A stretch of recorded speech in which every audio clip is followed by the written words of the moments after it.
Good morning. Buenos dias. Thank you so much for joining us today. My name is Marisola Viña. I am the Director of Public Affairs at the California Endowment. And on behalf of the California Wellness Foundation, our co-hosts, and the California Endowment, I am excited to welcome you to today's Policy Perspectives webinar, the 2024 State Budget and its Impact on Communities of Color. Policy Perspectives is a virtual space that brings together experts and partners to break down state and federal policy issues that impact our state and our communities. These webinars are informational, nonpartisan, and non-political. Before we get started, I want to tell you that we will be recording this webinar and it will be shared with everyone that registered. All right, so the state budget is perhaps one of the most critical pieces of legislation that impacts each one of us and our communities. As you may know, California is facing a multi-year budget shortfall, and our state leaders had to make tough decisions to fill the budget gap this year. From past experiences, we have seen that in tough budget years, unfortunately, low-income communities and communities of color are disproportionately impacted. So today's presenters will help us understand the outcomes of the several months of negotiations between the governor and the legislature, some of the solutions that our state leaders adopted to fill the budget gap, and the outlook for the years ahead. For the second part of the webinar, we will be joined by our co-host, Joseph Viella, the Director of Government Relations at the California Wellness Foundation, and he will lead a panel conversation that will go deeper on a few key issue areas of the budget. After the panel conversation, we will have an opportunity for Q&A, so we encourage you all to engage in the conversation by posting your questions in the chat, and we will try to get to as many of them as possible. Okay, so now I am very excited to introduce our first speaker, Joe Steffenshaw. He is the Director of the California Department of Finance and the Governor's Chief Fiscal Policy Advisor.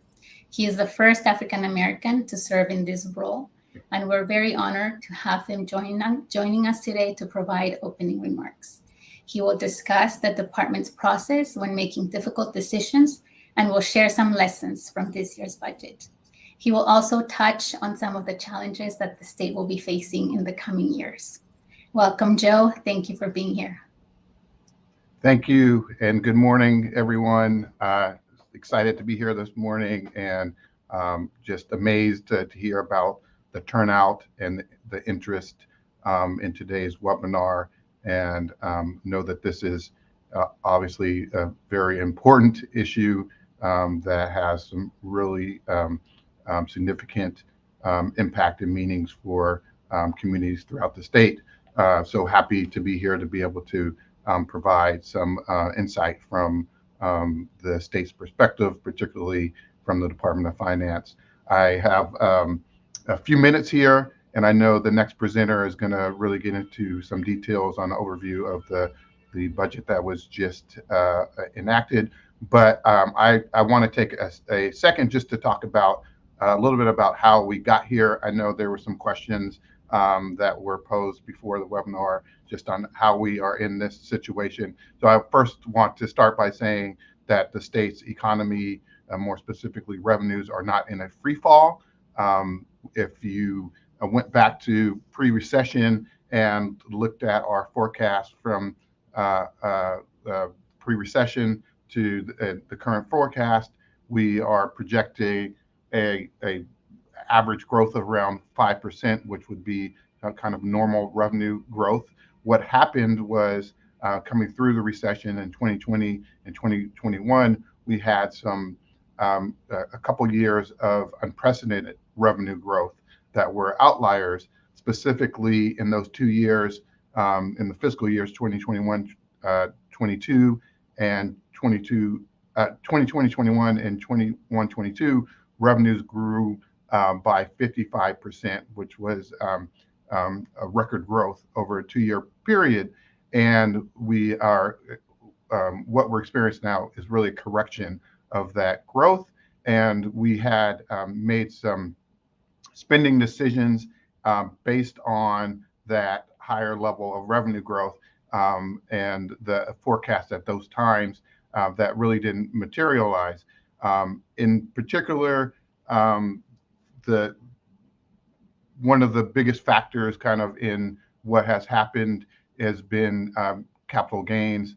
A lot of you are probably aware that we have a very progressive tax system and structure here in California, and there is a reliance on upper income taxpayers who have a lot of income through capital gains.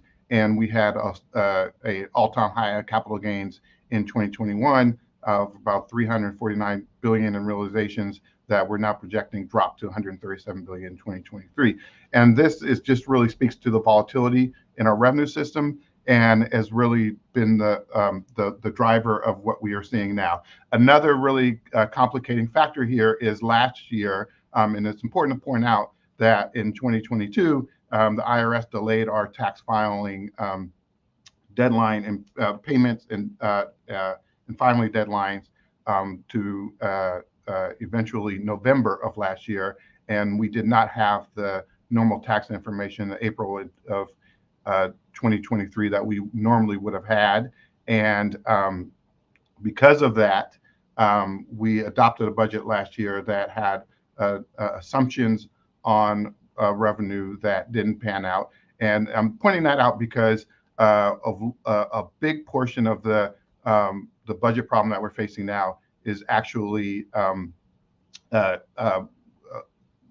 driven by shortfall last year that would have been captured in last year's budget if we had the information from the tax filing and payments that we normally have. With that said, this is all complicated, but just make a couple of really important points here. That's kind of a detail on what happened and highlights the volatility in our system. And for us here, it really has underscored the importance of us being able to manage that volatility better going forward. And so that's something that we're focused on. One of the ways to do that is to be able to save more during those upswings. If we would have set aside more money in 2020 and 2021, we would have been even better positioned than we are now to deal with this downswing. And so that's something that we're looking at and doing in the future.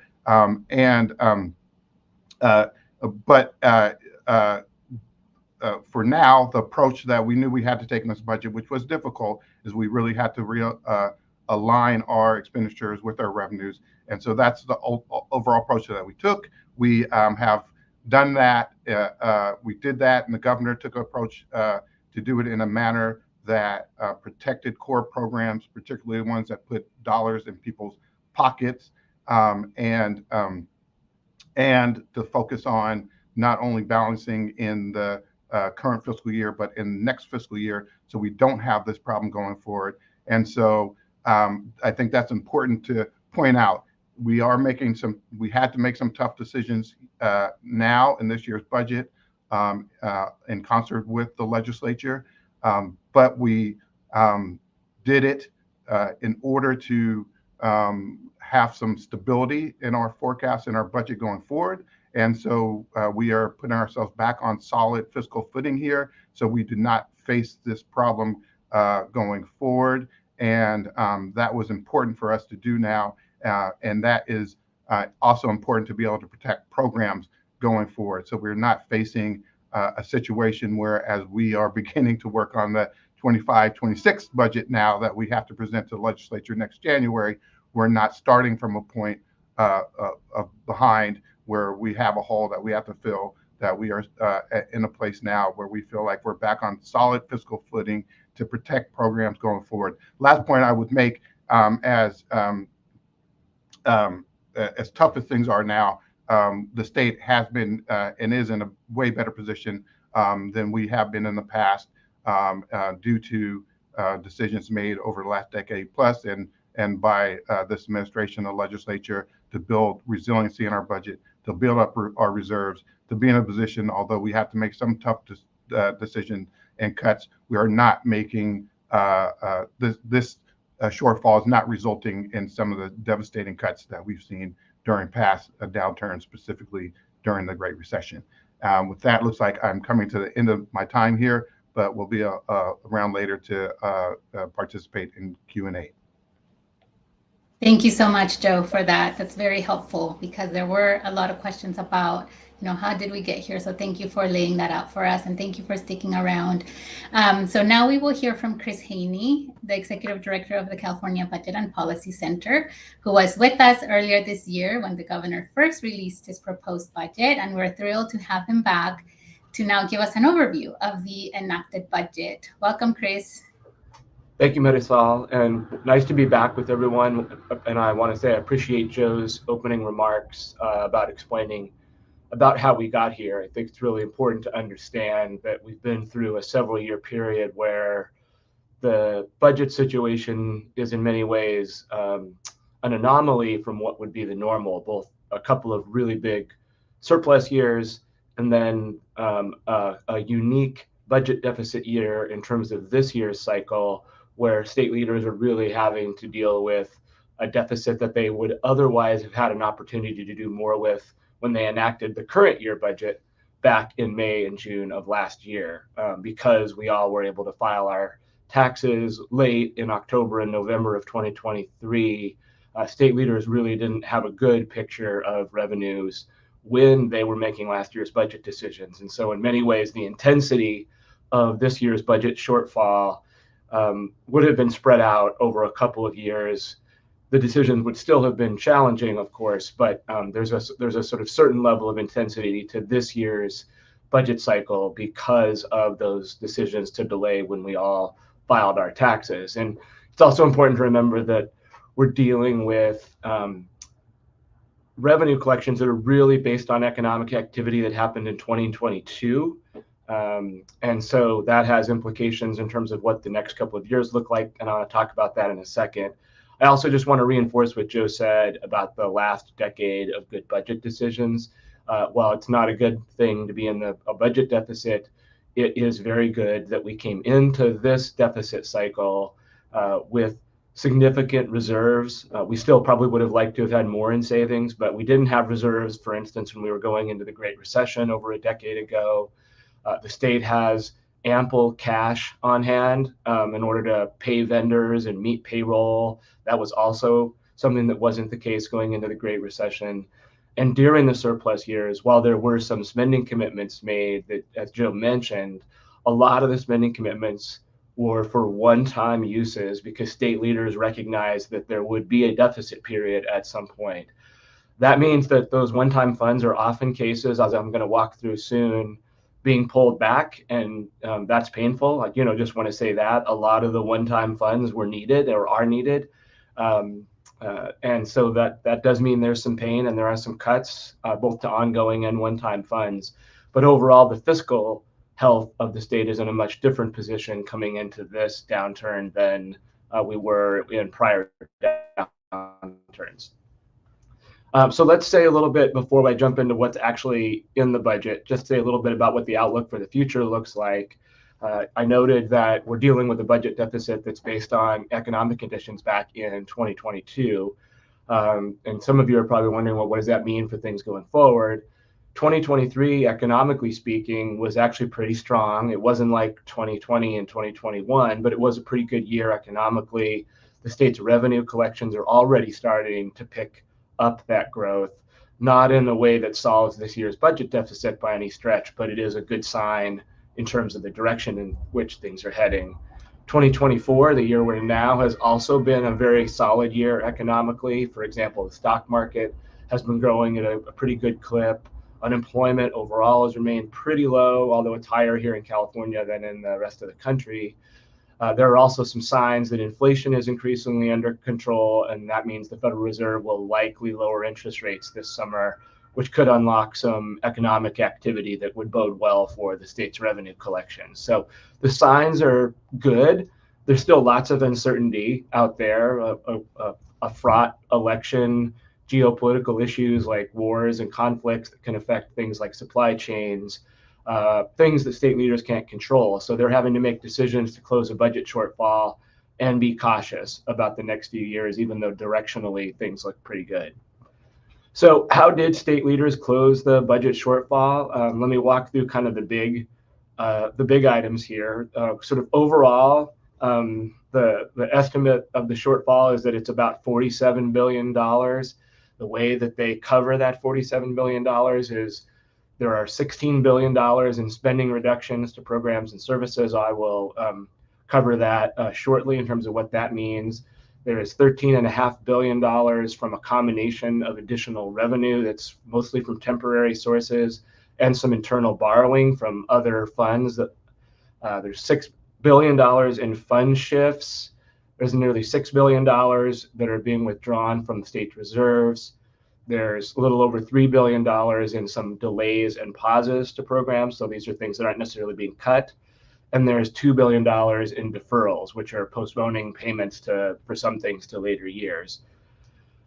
For all of us on this webinar, I'm assuming most of us care the most about sort of some, where the program and service changes happen, or where the major dollar amounts are involved here. And I want to walk through a couple things. So before we do the cuts to programs and services or the delays and deferrals, first is just understand the reserves part of this. So state leaders basically are taking a little more than half of the state's main reserve account, something we call the budget stabilization account, over this year and the next fiscal year, leaving the other just under half for future use. So they're using some of the reserves, but they're leaving some in case there's actually a future need. There's also reserve account for schools and community colleges. Most of that is being used. It actually is used by formula that's set in the Constitution. And then there is a small reserve for safety net programs, and state leaders, as part of this budget agreement, are draining that reserve in order to protect safety net programs. So that's how the safety net and other reserves are being used. On the revenue front, I'm not going to go into too much detail, but I just want to note that the key issue here is that state leaders are temporarily suspending some tax cuts for businesses that will produce several $1 billion in order to help with this year's budget shortfall. But I also want to note that that's those cuts or those suspension of those tax cuts allow the business community to come back and recoup those breaks in future years. So those revenues that are being produced are really more of a loan and borrowing from future revenues. On the spending side of things, so programs and services, there's a few big areas I want to highlight. The first is funding for transitional kindergarten, K through 12, and community colleges, which is funded through a formula set by Proposition 98 in 1988. So it's in the state constitution. It happens by formula. So when the state's revenues go up, all of those systems receive significant increases, and when revenues go down, those systems also see decreases by formula. State leaders this year voted as a part of the budget to suspend the guarantee or minimum level of funding for those systems, which means they don't have to fund the guarantee at the formula required level. But they do have to make up the gap in future years through something that we call maintenance factor, which means that future budgets will be devoting extra funding beyond what the guarantee would require to TK through 14. And the estimate there is about $8 billion. State leaders also protected about $6 billion in additional funding for TK through 14 that would have had to be, or that will have to be paid back in future years as well. So it's important to understand that there's some protection of funding for transitional kindergarten through community colleges, but there's going to be there's a loan essentially to future years about that, and that means we're going to pay for that coming out of the other parts of the budget, and that's one area of concern for folks who are advocates trying to work on other areas like climate change, infrastructure, safety net programs, et cetera. One of the other major areas of cuts is in the climate change arena. State leaders had agreed to a package of about $50 billion during the surplus years, mostly for one-time funds, and they are pulling back a portion of those funds as a way to resolve this year's budget deficit. And I'm sure we're going to hear more about that here in the webinar. Other place of major cuts is state operations spending. There's an 8% reduction in general state operations and some freezing or eliminating of vacant positions. That's about $3 billion.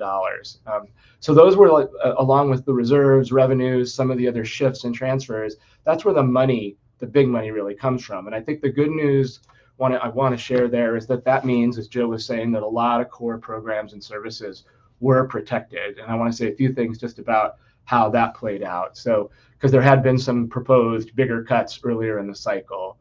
So on the safety net side, the budget basically protects most safety net programs, and particularly cuts that had been proposed to the CalWORKs and to food assistance earlier in the cycle.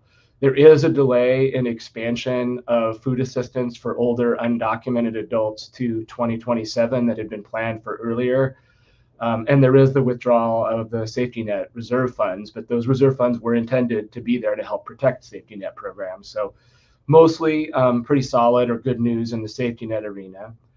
In terms of housing and homelessness, the final budget included additional $1 billion in local flexible funding to combat homelessness through the HAP program that had been proposed to be potentially cut earlier in the cycle. There's also funding for low-income housing tax credits, but there is also $1 billion in some cuts for housing, homeownership, and homelessness programs, or things that are being delayed and deferred. In the childcare arena, the budget protects an agreement to expand childcare slots to 200,000, but delays the next expansion of those slots. We're basically at about 120,000 slots right now, so it delays the further expansion until 2027, 2028. In the healthcare arena, the budget agreement preserves the expansion of Medi-Cal eligibility for undocumented adults ages 26 to 49 and protects support for in-home supportive services. So pretty good news in the health arena. And lastly, last place I'll just note is that the state leaders also agreed to more than $1 billion in cuts to prison operations, but the budget doesn't close any additional prisons, which is something that the Legislative Analyst Office says the state has the space to do and remains an issue that state leaders need to address over time. So those are the big picture issues. I think mostly good news in terms of programs and services that directly impact community of color, like safety net programs and housing programs and health programs. But there are some reductions that come with budget deficits that affect systems across the board. And I think state leaders overall managed to do a pretty decent job of protecting what they could and trying to situate the state in a place where they can come back and hopefully make some more significant progress when better revenue days eventually come. So thanks for that, and I'm sure we'll take some questions here later in the program. Thank you, Chris, and thank you for all your work. Again, good morning. My name is Joseph Vigela. I'm the Director of Government Relations at the California Wellness Foundation. Our mission is to protect and improve the health and wellness of all Californians by increasing access to healthcare, quality education, good jobs, healthy environment, and safe neighborhoods through strategic grant making and investments. I just want to really appreciate the collaboration with the California Endowment to put this event together, but also really important that we have three great leaders in our communities that will speak specifically about how the budget may have impact their communities and in the areas of climate change, immigration, but then also workforce development in the area of healthcare. These are crucial areas for our communities, and we want to hear how these communities are being affected by possible changes in the allocation of resources. So each panelist will introduce themselves, will provide the initial reaction to the budget, and thereafter we can go into have a little bit of discussion about how they're planning ahead of the next budget. And so three of the panelists include Arnie, who is the Executive Director of Next Gen Policy, followed by Masi, which is the Executive Director of the California Immigrant Policy Center, and then followed by Caitlin, who is with the Foundation for California Community Colleges. And so with that, I'll start with Arnie. Arnie, give us your first impression of the budget and how it will impact the communities that you represent. Thank you very much, Joseph. And I want to thank you and also the Wellness, Cal Wellness, as well as the endowment for convening this policy perspectives on the 2024 sort of state budget. I think it's always important for those of us who work in and around the state capitol and work directly with community on issues related to policy, fiscal issues, as well as programmatic issues, to always take an assessment of where it is that we've been, where it is that we need to, where it is that we are, and where it is that we need to go. And that's what this webinar is about. And I just want to just say how much I appreciate the opportunity to be a part of all of this. My reactions to the state budget are sort of threefold. And from a NextGen perspective, NextGen is a nonprofit organization that works across a range of different policy issues: climate, housing, healthcare, higher education, workforce development, digital equity, food insecurity are just some of the areas where NextGen engages. And I've been around the state capitol for a long time, and I've been through some pretty tough budgets. And so structurally, Joe and Chris touched on this already. Where we've been, we have been in tougher positions to try to balance budgets. There were a time where we didn't have a rainy day fund. There was a time when we didn't have reserves. There was a time when it didn't take a majority vote to balance the budget. And so structurally, there have been things that have been done over the last 10 plus years or so that have helped to stave off some of the deeper cuts to many of the core programs, as was mentioned, that affect communities of color. However, where we are right now is that even with a lot of the structural things that have been done, we know economically we're emerging out of a pandemic, but programmatically, the many of the state sort of and federal sort of policies and programs that helped us weather the pandemic and really were beneficial to communities of color, we find ourselves with many of those programs being rolled back and or being delays being instituted with some of those programs. And so I would just say my sort of overall net impression of the budget and reaction to it from a NextGen perspective is that it's been a mixed bag, and I will I'll delve into maybe the climate arena, maybe just a little bit more. Joseph and Chris touched on this as well. A few years ago, there was a general fund commitment that committed about $54 billion to what was called the California Climate Commitment. And over the last couple of years, that commitment has been eroded by almost $20 billion worth of cuts and delays, et cetera. And those were programs that were directly would have some benefit to communities of color, programs around transformative climate communities and other types of programs in the climate arena. Where I come back to by saying that this has been a mixed bag is that, yes, there were those general fund cuts that were instituted to help balance the budget, but we made up for some of those general fund cuts through restoration of some of those programs in the cap and trade program, as using a different fund source, as well as the legislature just passed a climate bond that's going to appear on the November ballot. And the climate bond, clearly there's a lot of uncertainty about what might happen with the climate bond and with the ballot in November. But many of the programs, extreme heat, transformative climate community programs, drinking water programs that will benefit communities of color have significant amounts of funding in the bond. And so the reaction again is, and I can touch on some other areas as well, has really been a mixed bag. But just I want to get something out. I talked about where we've been, where we are, and where we want to go. And I want to throw something out very quickly, given the fact that we have Joe Steppenshaw, the Director of Finance, participating in the webinar today. And that's this: the budget is done in a vacuum for the most part. It is something that the executive branch works on, and then it just sort of emerges and hits us in January. And I would offer that this year, maybe we try to forge a little bit more of a partnership and a dialoguing session with philanthropy, with communities of color, with government, to really sort of try to zone in and zoom in on a dialogue with community about the budget.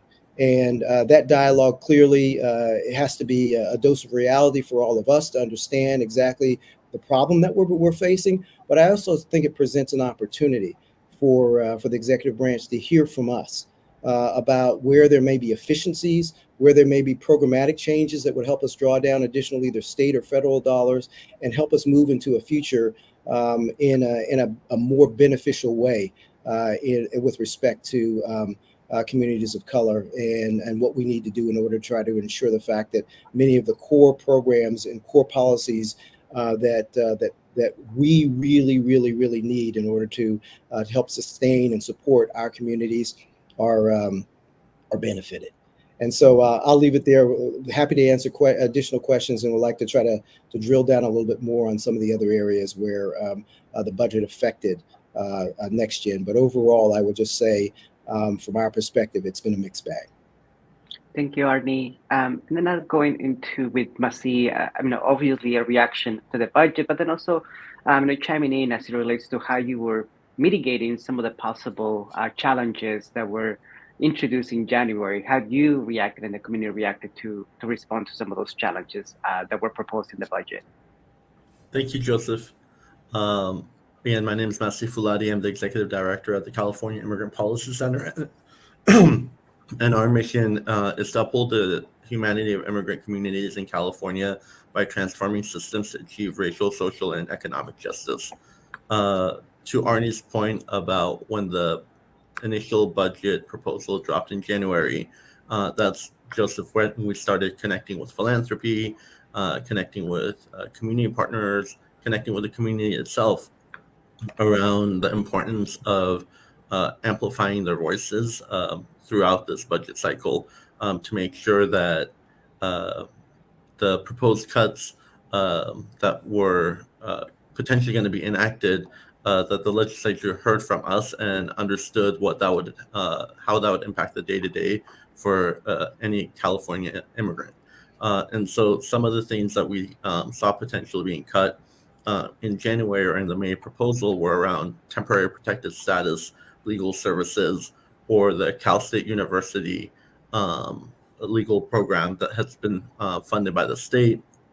And we also could have seen cuts to in-home supportive services that really would have had a carve out within the Medi-Cal expansion. And I think a combination of a community just being active, involved, philanthropy, reaching out, and really supporting these programs, these issues, these causes to equitably support immigrant communities had a huge impact. And thankfully, we didn't see those cuts happen. So the temporary protected status program that's being funded at around $10 million a year that supports a lot of diversity initiatives to reach hard-to-reach immigrant communities like the Black immigrant community, the AAPI community, veterans, farm workers. That funding will still be there. And a lot of these programs are really crucial because as we're going into this election with the prospect of Trump, there's a lot of fear within the community of what does that mean for us? And legal services is oftentimes the entry point for many immigrants to not only understand, gain their status and become permanent residents and citizens, but also just understand their rights and what they're eligible for and how to really protect their families. So that was all the good. Chris mentioned that the Medi-Cal expansion pushed forward, and thankfully in-home supportive services were not cut. And so individuals who are immigrants and undocumented and are financially eligible now can access Medi-Cal.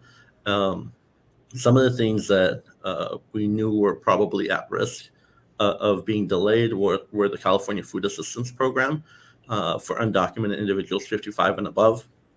And I think that's one of those programs that the governor even called out in his January press conference as being a very, very important and crucial program. And what we want our community to understand is if you want these issues to be highlighted, that you want these to be included in the budget, getting out, voting, getting out and talking to your legislature is really important to make that happen. And the way that a lot of these programs were funded was because of the cuts that happened to the carceral system. And I think there's more that can be done there. There's more that we can do around revenue generation. Obviously, we weren't able to maintain funding for everything that we had hoped. There were some programs like the Children's Holistic Immigration Representation Project that really supports unaccompanied minors. That was a one-time program for about $17.2 million. And that funding for that was not renewed. Again, we knew it was going to be a challenge, but we're hoping whether it's through the trailer bill process or as we approach the fall that we can be creative with lawmakers to continue to maintain some support for that program, even if it's not at the full amount. And then the last thing I'll mention in terms of something that was cut that we're hoping to continue to fight for moving forward is the community health navigator services. Just like legal services is an entry point to many in the immigrant community, having those promotorics programs where individuals can find out what they're eligible for when it comes to health insurance is crucial. And we know a lot of our community clinics rely on those funds. So for us, the action items with community is really understanding this is a multi-year budget problem that while we've been able to protect some of the funds for this year, going into next year, we're going to continue to have to be active, continue to work with partners. I love what Arnie mentioned around maybe a little bit more discussion and dialogue in this process, and we would definitely be welcomed in that space. And I think philanthropy can play a huge role there. But there's also things around like the healthcare affordability reserve fund. There's been years now of the governor and the legislature taking funds from that and borrowing from that. And when that funding can actually reduce the cost of healthcare, it could help create a merit program for Covered California, so undocumented individuals can actually get insurance if they aren't financially eligible for Medi-Cal. So I think there's still work to be done. And when it comes to food access, the California Food Assistance Program right now in 2027, hopefully you will have access for undocumented individuals 55 and above. But that means everyone from 0 to 55 is still excluded from that and can't get CalFresh access. So there's a lot to continue to advocate on, and that's what we're excited to do with the partners here. Thank you so much, and appreciate all the work that you do for immigrant communities. That turn over to Caitlin. I think obviously general reaction to the budget, but then specifically about the program that that you will be talking about. How is that program so important in light of a full implementation of access to healthcare to folks regardless of immigration status?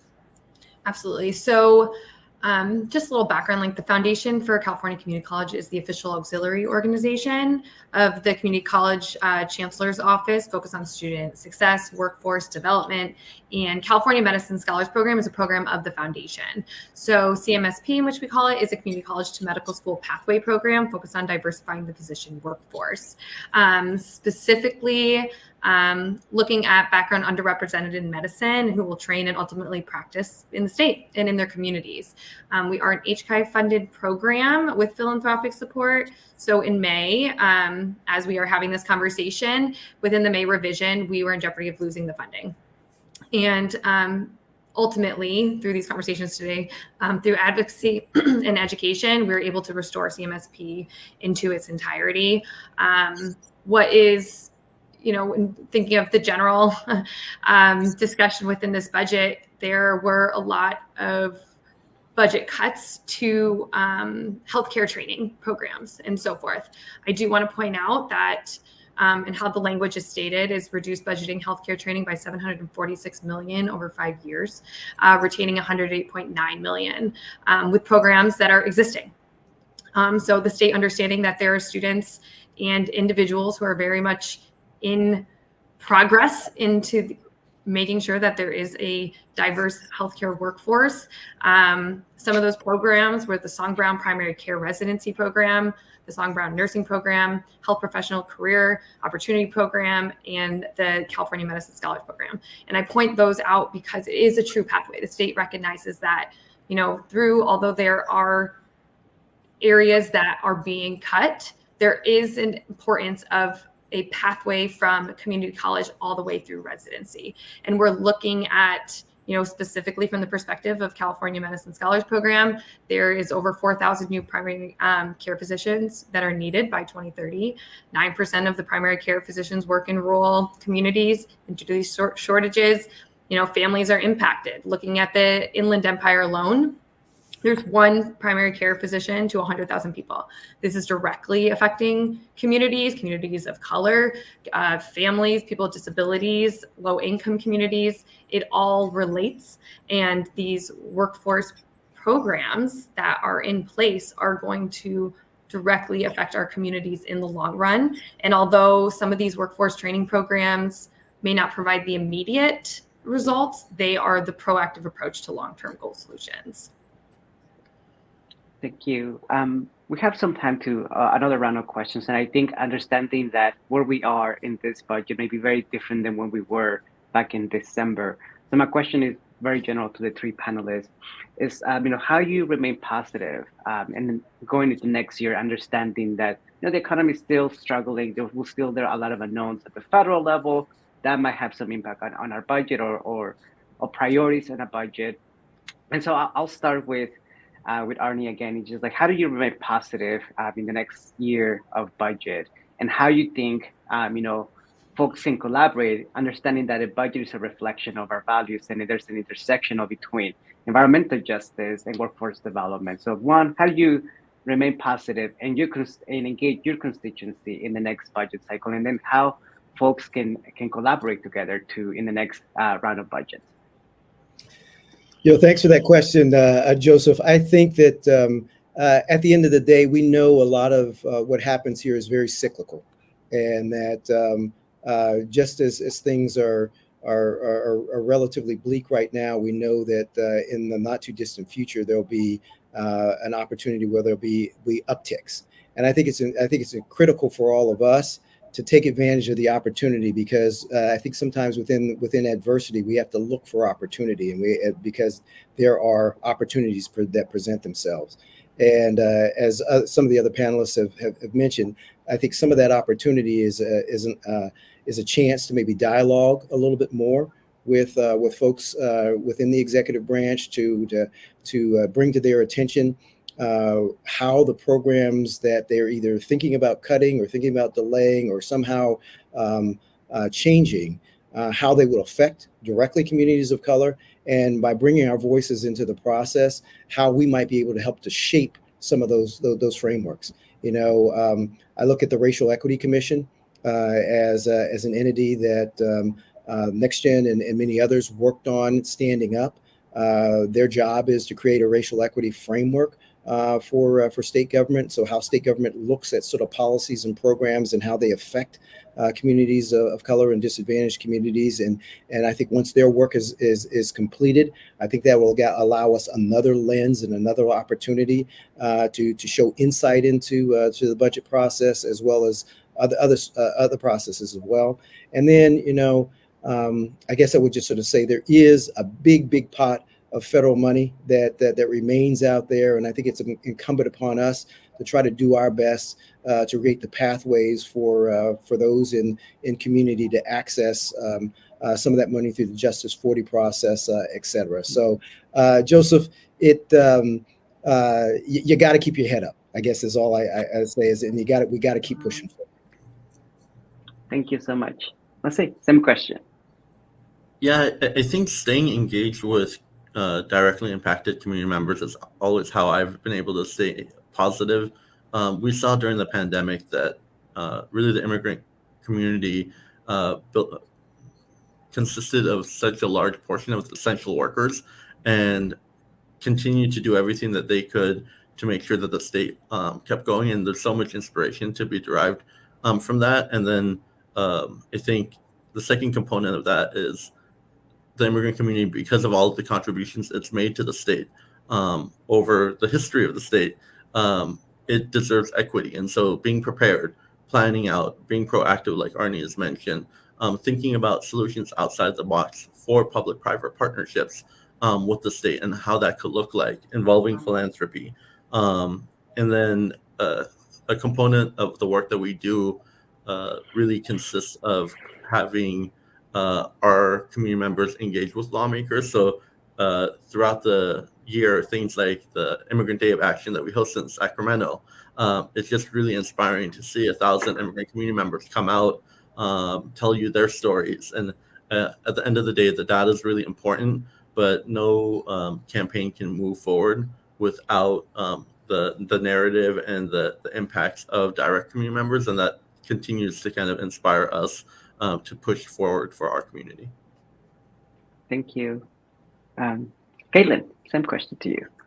I have to agree. There's a community of people who are ready to be mobilized, and having those individuals that you are able to reach out to and understand the key factors that are going to help you get to that success. People are listening, people are ready, people are willing to help. And there's a community of people, probably a lot of those people who are on this call right now, who are ready to move forward and ready to help. And I think having that community that's ready to be mobilized is an incredible aspect to all.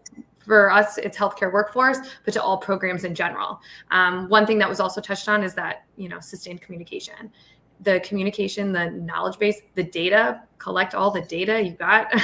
It is a huge impact on what is being presented, how it's being communicated, who it's being communicated to make sure that the continuous funding, however that may be, state, philanthropic, the supports are there, and there's the knowledge that's already existing, so you don't feel like there's this mad dash.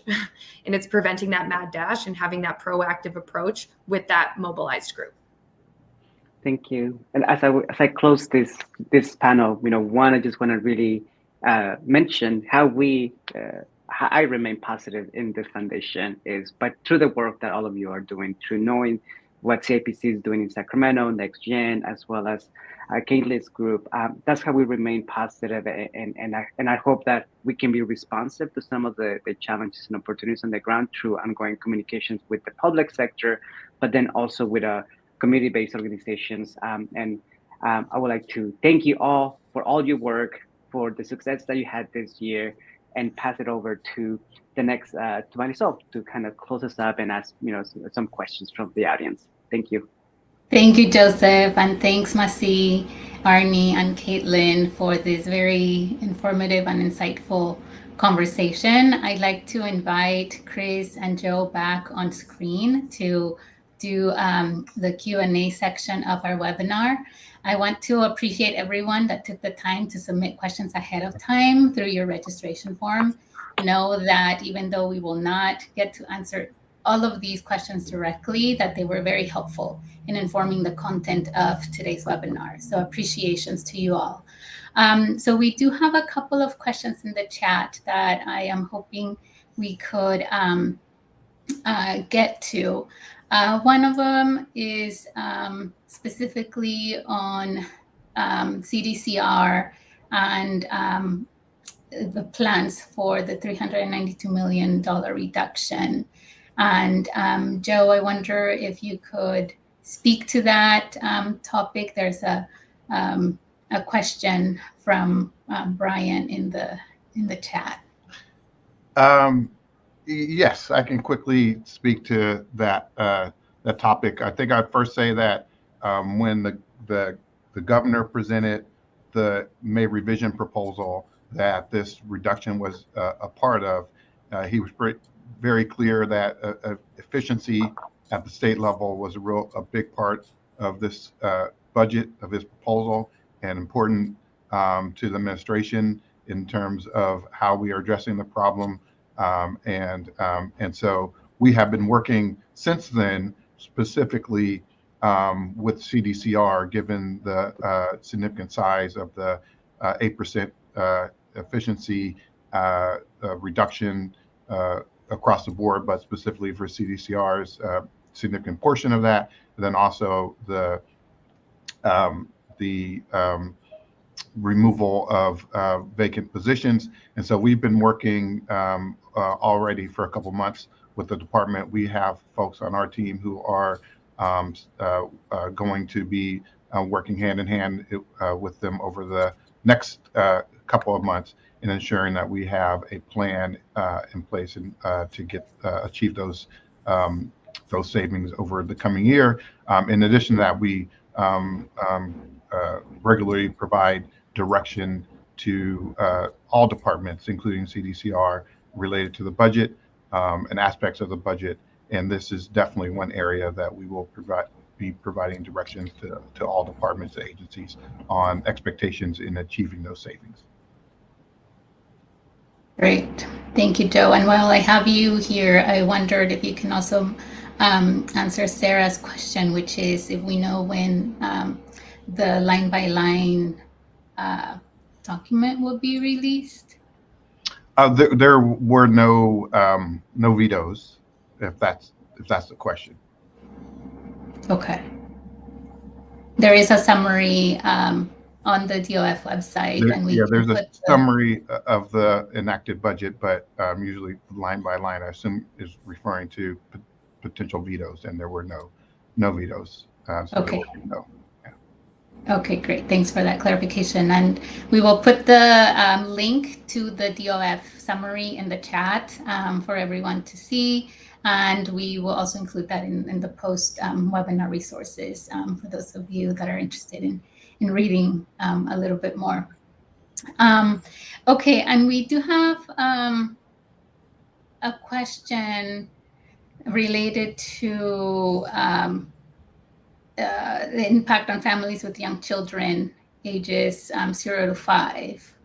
I wondered if anyone might be able to speak to that question. Well, I'm happy to weigh in, but also Joe was very involved in the actual deliberations that put this in place. But I mean, there's a number of ways that programs and services support children who are 0 to 5 and their families. The primary direct service ways are through things like the state's pre-K and transitional kindergarten programs and subsidized childcare. The state has been moving to universal transitional kindergarten and expanding to preschool for a number of years. That's all protected. It's part of the Proposition 98 minimum guarantee. So there aren't really any changes there or cuts there that are notable. So that the intention of the expansion of those programs goes forward. I noted in my presentation that in terms of subsidized childcare, they are delaying the expansion of slots to a later year as part of the budget deficit. And that's something they've had to do the last couple of years because of the deficit, but there's still the general intention of getting to 200,000 slots eventually. So it's delayed, which is, we'd prefer that didn't have to be the case, but there are tough decisions that are made when there are budget deficits. There's a range of other programs and services, refundable tax credits that provide people cash, safety net programs that also provide childcare support and food assistance and other forms of cash assistance. Most of that, as Joe and I have said here, the core of that has been protected. So, on balance, I think state leaders made an effort to try to make sure that there were not significant impacts on young children and their families. I would just add too that we did provide, in addition to all of the things that Chris mentioned as part of the MCO package, it includes continuous healthcare coverage for specifically for children 0 to 5. That's right. And that was a big, that's a big deal. It's huge. Thank you for sharing that, Joe. Okay. Let's see. Joseph, do you want to chime in with the question? Yeah, I think, to the panelists and then to Joe, when it comes to, folks, preparing for next year, one of the things that have come up in some of the questions that we saw is if there's a change in administration, does that have an impact on our budget? Does that have an impact on the priorities that we have? Obviously, we will not know in November, but I think there's some questions on the ground as it relates to how the state reacts to a different administration. If there's any reaction at all, so I think I'll first to Joe and then maybe to other panelists that may want to chime in. I think the short answer is of course. I think we've been fortunate the last few years in regards to having a really good working relationship with our colleagues in Washington and this administration. and particularly as it pertains to a lot of the initiatives that we're working on here in California in the health space. If it's the expansion of MCO, CalAIM, some of the behavioral health stuff or a lot of the behavioral stuff that we're doing, and so those are definitely things that we are thinking about. In addition to that, I think as Arnie touched on earlier, there's a number of the federal programs, recent programs that have provided funding to California that is helping now in mitigating some of the revenue downturn we're having here at the state level for infrastructure and particularly infrastructure related to climate issues and focus on ensuring that there is more equity in how those dollars are going out. So those are all things that potentially could have an impact as we consider what a different administration may look like. Thank you. Masi, you want to chime in? I think Masi wants. Go ahead, Masi, please. Yeah, I would love to chime in. Joseph, when you asked the question about what inspires us, I kind of said, be prepared. And that was my way of not being a downer and saying that we are really trying to do everything we can to scenario plan right now and be ready for a potential administrative change. And something that is important for folks to know, a lot of the increases to like legal services funding actually happened during the first Trump administration. And that administration was not as experienced in how to go about things. It took them multiple rounds of a Muslim ban to finally get something that would stick. And we know that if they were to come forward and be in the White House again, that they wouldn't make a lot of those same mistakes. And for us, as we were fighting for maintaining the TPS funding or the Cal State funding, that was in the back of our mind of, look, we can't go into this, have nonprofits who have built out this infrastructure to support immigrant communities and keep them protected, and then have that all go away right before potential change in administration. And I think that the other thing that happened with the last Trump administration, California really led the way, whether it was the governor, the attorney general, in being an example of what American values could really be. And we would hope that would be something that the state would do again. But the reality is, like, the budget constraints are still going to be there. And so working to defund the carceral system, working on revenue generation, those are things that really need to be top of mind. And we're hoping, again, continued conversations with lawmakers, with the governor, and exploring public-private partnerships that can hopefully at least allow some connective tissue to be created even before the election results come out, so that if that were to happen, we can respond immediately. So it really is top of mind for so many immigrants, given the narrative around immigration nationally right now. And so I'm really glad that you asked that question. Arnie, did you want to chime in real quick? I think we're getting close to time, but the only thing I was going to say is that if there's a change in administration, I think we could not look to the east and look to Washington to help us.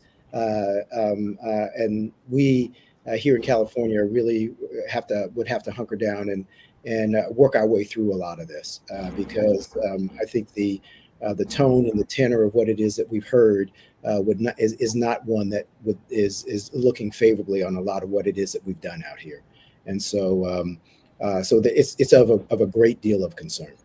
Mm-hmm. For sure. Well, thank you so much. I know we're at time. To our audience, thank you for joining us today. Joseph and the California Wellness Foundation, thank you for your partnership on this event, and our heartfelt appreciations to Joe, Chris, Arnie, Masi, and Caitlin for a very informative, very insightful conversation today. We appreciate you all taking the time to be here today. As a reminder, we'll be sharing the recording, speaker bios, and some resources with you all tomorrow. And please take a minute to fill out the survey. There's a QR code that will show up on your screen. We really appreciate your feedback. We really want to hear from you. And we hope to see you at the next Policy Perspectives webinar. Have a good day. This concludes our program.